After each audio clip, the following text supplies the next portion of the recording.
Yo, what's up, guys? How you doing? We're back here with another top 10. This time, creepiest mysteries of all time. I can see we're starting off in a plane, looks like, on this one. So let's go ahead and see what they're talking about. Watch Mojo, new channel for me. Let's see what's up. He must have been talking with someone. It's just a complete cover-up.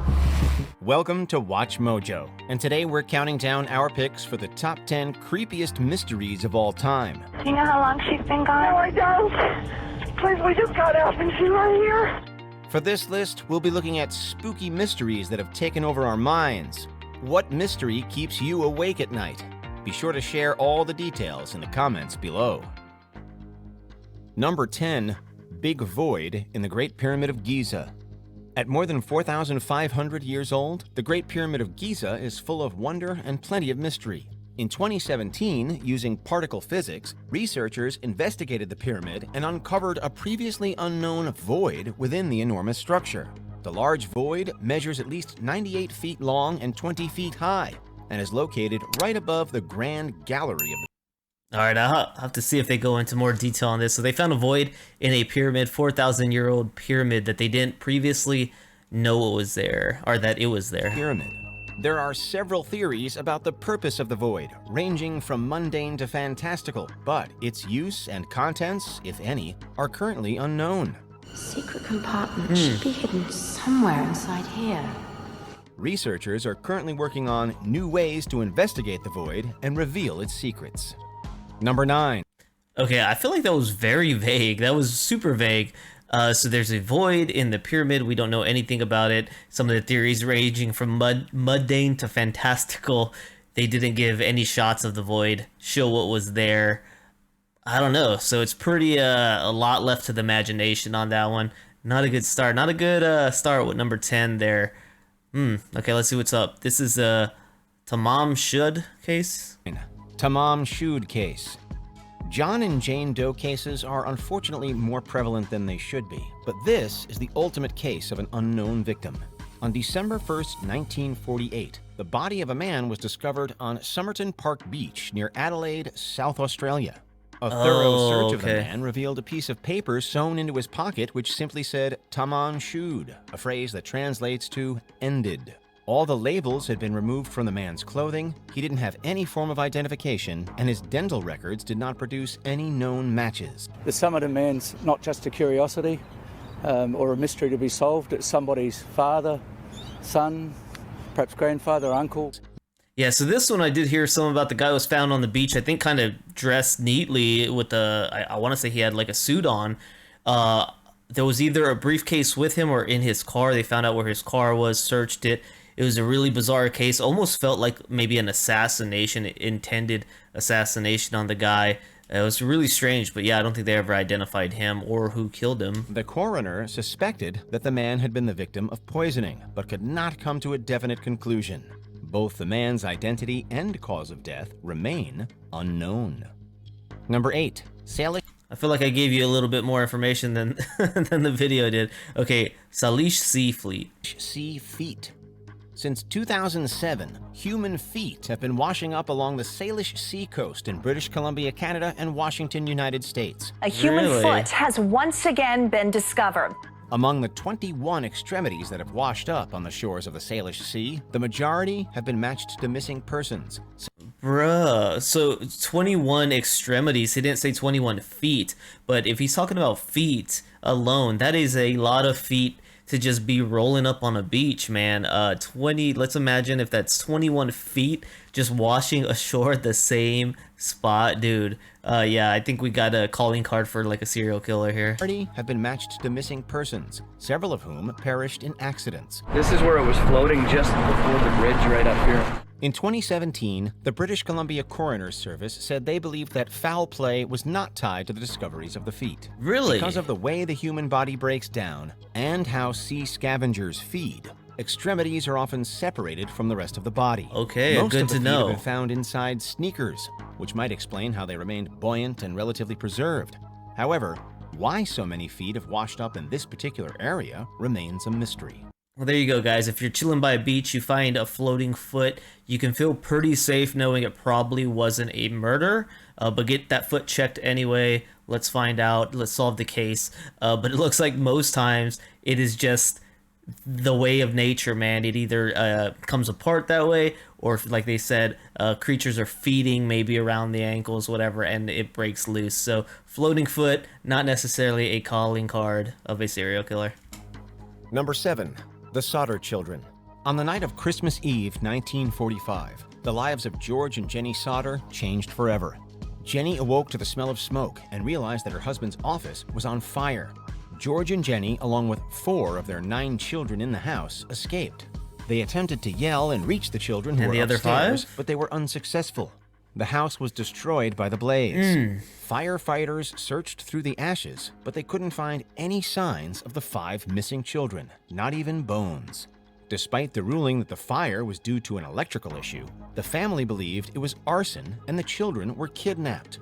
Sadly, the surviving Sauters have all passed and were never reunited with their missing family members. Dude, the cases like this actually are just like so crazy to believe, man. You have 5 children that just go missing in the middle of the night. Your house is burnt up. Surely you're expecting to find the bones or remains of these kids, and they're not there. But not only that, then obviously a full blown search is done, right? You're not just gonna accept that. So a search is completed, interrogations, and you don't find anything. You don't find anything. Just 5 missing kids in the middle of the night. Wow. Wow. Number 6. Radio bursts from deep space.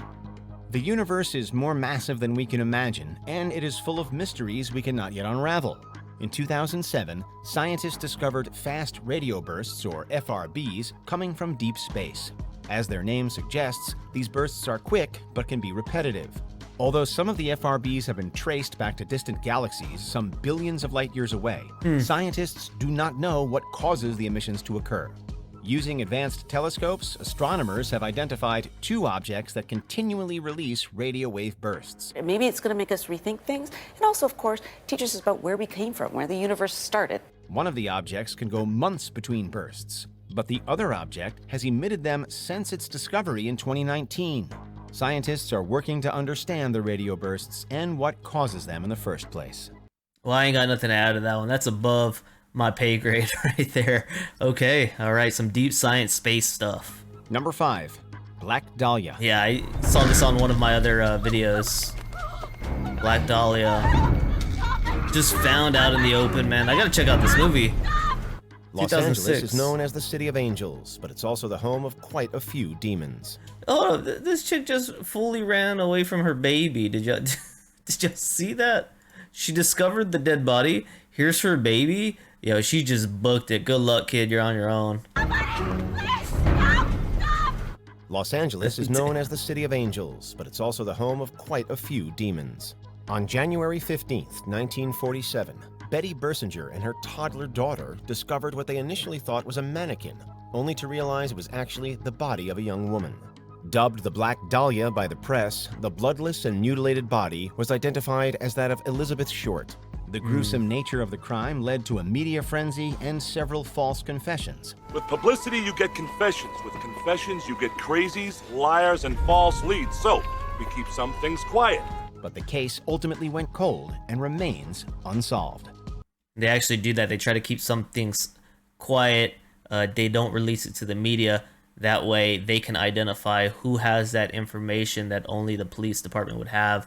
I didn't know there was a movie on this one, though. 2006, Black Dahlia. All right, man. I know she was left.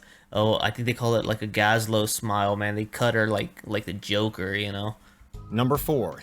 North Korean ghost boats.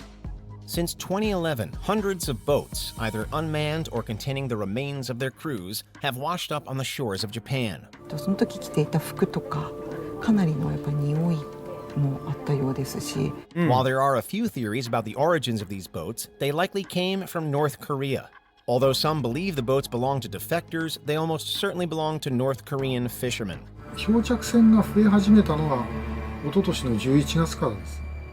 一昨年の11月というのは北朝鮮がミサイルの発射をやめたのが11月。 After all, fishing is one of the most dangerous occupations on the planet, and made even more perilous by the older engines and lack of GPS on many of the discovered boats. Additionally, experts believe illegal Chinese vessels have devastated the North Korean squid population, causing North Korean fishermen to journey to more dangerous waters in search of squid. Only an idiot would fish like this, says Akira Funatsu.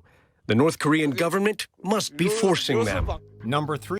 I guess I was having more of an impression that maybe it was either people trying to escape North Korea, or what if there are people that North Korea worked to death in like labor camps, whatever, and then they just load their bodies up and toss them out in a little wooden boat.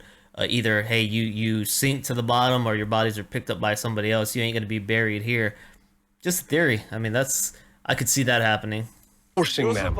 Number 3, DYATLOV Pass incident. This one was crazy. One of the I've heard about oldest this. mountain ranges in the world, the Urals have had quite their share of strange incidents, but this one is definitely one of the most bizarre. In early 1959, a group led by Igor Dyatlov set out on a skiing expedition through the northern Ural Mountains. The group never arrived at their destination, and a search expedition was launched. When the group was finally discovered, their bodies were only partially dressed despite the below-freezing temperatures. Their tent had been ripped open from the inside, and several of the bodies had fatal injuries to their skulls and chests. Damn. Although several explanations have been speculated. The most recent findings theorize that an avalanche is likely to blame for the hikers' demise. Number 2. So the most recent, they're saying it was an avalanche, man. I know people were talking, it looked like a bear attack maybe, but it was inconsistent with their injuries, almost like it was something unrecorded that we haven't really discovered yet, tore these guys up at their campsite and just demolished them and brutalized them. It sounds wicked, man. And you know, you have that many men and women together, surely they can take down an attacker, right? Surely it isn't going to be a one guy or two guy that come over there and murder them. It's something that you would think is very powerful, that can handle that amount of people and brutalize them in the way it did.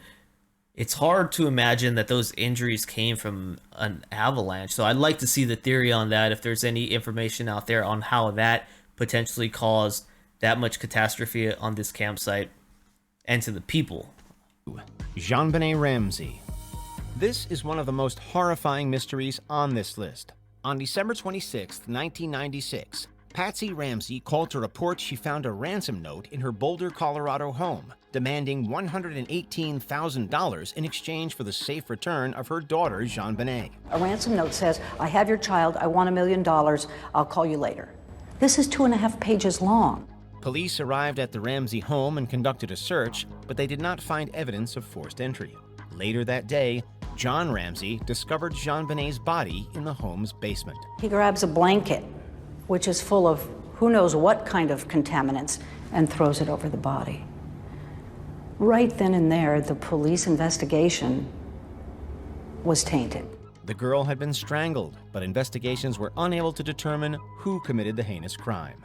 Sadly, decades after that fateful December morning, the case still remains unsolved. Yes, a kidnapping is a crime scene, but we were so focused on getting JonBenet back. That was the task. Yeah, the JonBenet's a rough one, man.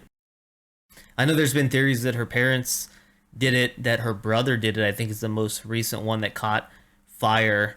A family friend did it. It's just tough to know, man. And I don't know, poor little girl, man. Before we continue, be sure to subscribe to our channel and ring the bell to get notified about our latest videos. You have the option to be notified for occasional videos or all of them. If you're on your phone, make sure you go into your settings and see. Flight 3 notifications. Number 1, Malaysia Airlines Flight 370. The most expensive search in aviation history is also the creepiest mystery of all time. The most expensive search in aviation history. Think about that. I know a little bit about this case. This plane was flying out there. Never made it to where it was going, undetected. I don't think they ever found, maybe they found a piece of the flight. I don't know. We'll see what they end up saying here, but none of the bodies recovered, nothing like that, I believe. Time. A big airplane like this, losing radar contact, it usually ends up in tragedy. On March 8, 2014, Malaysia Airlines Flight 370 departed Kuala Lumpur for Beijing, carrying 227 passengers and 12 crew members. Shortly after takeoff, air traffic control stopped hearing from the crew, and the plane vanished from air traffic control radar screens a few minutes afterward. In total, there were 14 different nationalities on the flight. As the day wore on, families in tears, lacking information. Strangely, military radar data tracked the flight for an additional hour, and the data showed that the aircraft deviated from its planned path. I hadn't ever heard that before. So military radar caught the freaking jet, the plane turning around, kind of doing a U-ey, not in the same direction. Okay, I mean, imagine being one of those family members, dude, that you don't ever get closure, that your relatives took off on a flight, never heard from them again. All right, good night, said someone in the cockpit. Could only 4 words provide clues to help unlock the case? The aircraft's sudden disappearance prompted a massive search and rescue mission across Southeast Asia and the southern Indian Ocean. Pieces of debris believed to be from the plane have been discovered, but the reason for the disappearance remains a mystery. So pieces of debris believed to be a part of it. I mean, is there no way to get 100% certainty that those pieces of debris belong to this aircraft? I mean, there surely can't be that many pieces of debris for that type of aircraft to be just found in the ocean or floating in the ocean. I would think, you would think, I mean, we don't have a plane crash in the ocean every year, do we? Has to be less than that? I don't know. To know where he is, that would bring me some peace, because there is no peace. Did you enjoy this video? Yeah, man. I mean, to lose your family like that, to lose your loved one like that, without closure, it's got to be the worst way to lose somebody. There's people who we lose people that die in their sleep, or they die from cancer, or you know, they die in a car wreck. At least the only positive of that terrible stuff is that you get closure. You know what happened to them. Sometimes you even get to say goodbye. But it's the ones where you don't, their bodies are never found. You live the rest of your life just not knowing what happened. Did they feel pain? Are they at peace? Man, you just don't know. That's got to be terrible, a terrible, terrible feeling. Oh, man. All right. Well, hopefully you guys enjoyed this one, man. If y'all did, please let me know by leaving a like. It really helps me know if I should be generating more content like this. I do enjoy it myself, man. Hopefully you are enjoying it out there. And hopefully y'all subscribe, and I'll catch you on the next one. Got more content like this coming out. All right. Peace.